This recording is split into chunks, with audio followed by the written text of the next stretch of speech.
আল্লাহকে ভয় করো। ইত্তাকুল্লাহ, ইত্তাকুল্লাহ, ইত্তাকুল্লাহ। ওহে মুসলিম, তোমাকে আল্লাহর সামনে দাঁড়াতে হবে। তোমার হিসাব নেওয়ার জন্য আল্লাহই যথেষ্ট, যিনি সব জানেন। তুমি যা গোপন করো ও প্রকাশ করো। তোমাকে অবশ্যই মৃত্যু বরণ করতে হবে।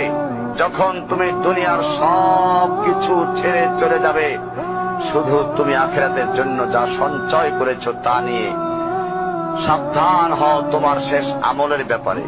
তুমি জানো না কখন তোমার শেষ মুহূর্ত। তুমি কি প্রস্তুত মৃত্যুর জন্য? তুমি কি প্রস্তুত কবরের সওয়াল জবাবের জন্য? তুমি কি প্রস্তুত ভয়াবহ কিয়ামতের জন্য, হাসরের ময়দানের জন্য, হিসাব নিকাশের জন্য, আল্লাহকে জবাব দেওয়ার জন্য, মিজানের জন্য?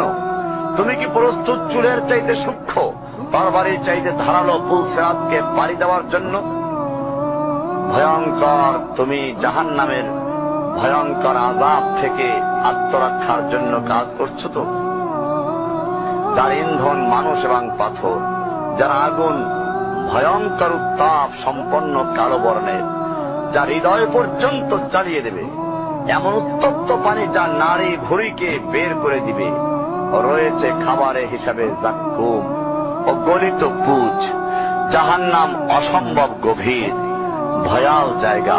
কঠোর হৃদয় ফেরেশতারা নিযুক্ত, যেখানে শাস্তির মাত্রা বৃদ্ধির জন্য শরীরকে অনেক বড় করে দেওয়া হবে।